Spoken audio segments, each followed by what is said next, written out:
Because it's made with these simple ingredients, milk, cream, sugar, and eggs, often how it was made when people hand churn it, people will say, I remember this. Oh, I had that ice cream. I remember I was at this stand. Or I made it with my grandma on the back porch. People say this stuff all the time. And I'm like, what a gift. I'm making people remember something from their childhood.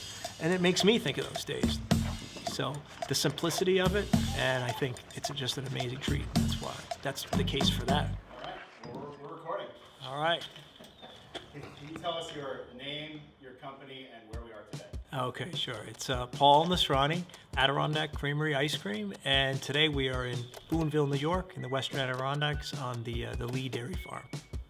As a kid, I worked on a farm that just ended being a dairy farm, and actually, we're lucky Dwayne from that farm's here with me today. Came up from Pennsylvania. I had him working today, sampling peanut butter. That's working, the sampling. I'm the former CFO of Adirondack Creamery, chief freezer operator. I was the guy that spent all the time in the freezer. And one of the great things on that farm was Dwayne's father, Earl, used to love to make ice cream. And I could always convince him to let's churn a batch of ice cream. Milk, cream, sugar, and eggs. There's nothing to this. Very simple, and it was just an amazing thing to take these ingredients and turn them into something that is this other product that you just love to eat. So that was part one, and I spent a lot of time on that farm working as a kid, and I went to school to be an accountant. Part of the goal was, I'm going to be a big business person someday, like head up a company, and fortunate to land in New York City. I'm working there, and I'm doing my thing in accounting, and I'm moving along in life. But to be honest, the making of the ice cream from when I was a kid stuck with me in my mind. And so I started to make ice cream in my little tiny studio apartment. Basically had a Murphy bed, and you had to stand up and put all the ingredients out on the bed and make ice cream. But I took it to work every day, and people loved it. They're like, this is great. And I was using that same recipe, and it became then a transition to something I couldn't stop. The evolution of the story is that I started then to really research ice cream equipment.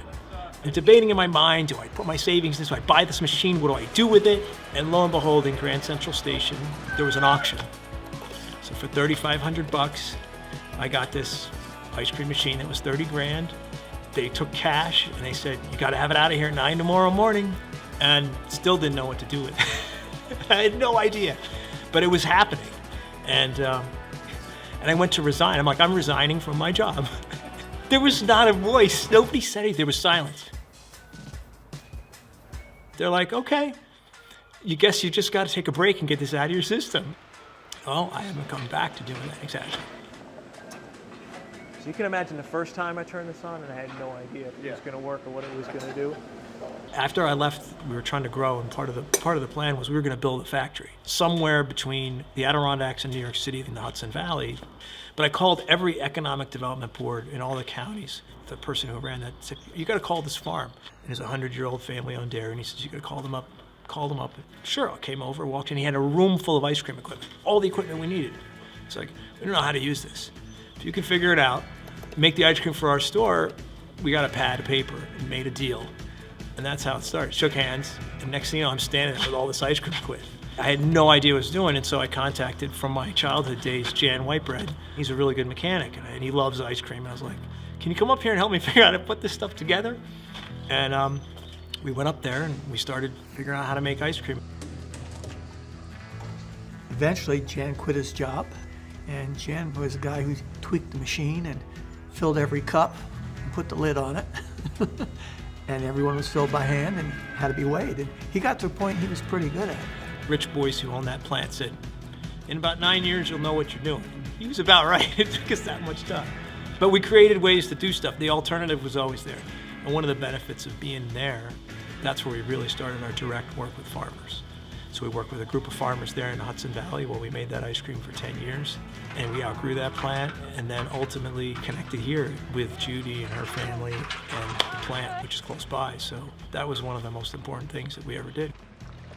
So actually, the milk that's in here, there's milk, cream, sugar, and eggs in its base. The milk that's in here was probably on the farm literally probably about 30 hours ago.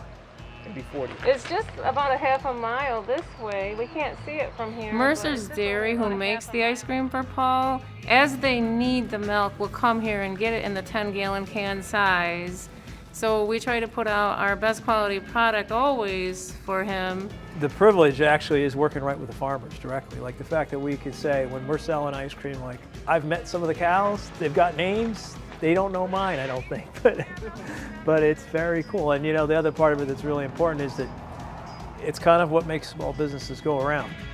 We're a small family-owned business. I'm the only owner of it. And almost all of our suppliers, farmers, the dairy plant are all the same. So it's just people trying to make a living, and not easy, I don't think, for any of us. Farming's not easy. I always say, making ice cream's not easy, farming's a little harder.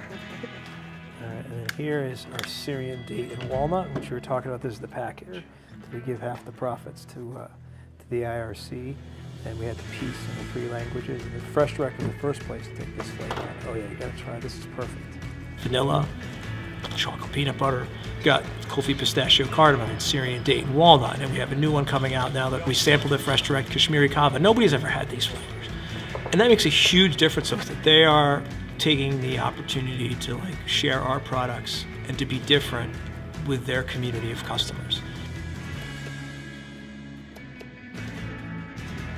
This is where it matters. This is where it comes from. These are the farms. This is where we source the ingredients. And the fact that at this point in time, like for us, the source is right here. That's why you get up It was every day to do basically a this. family operation. You worked together, you played together, you ate together, and you made ice cream together. And that's the best part of it.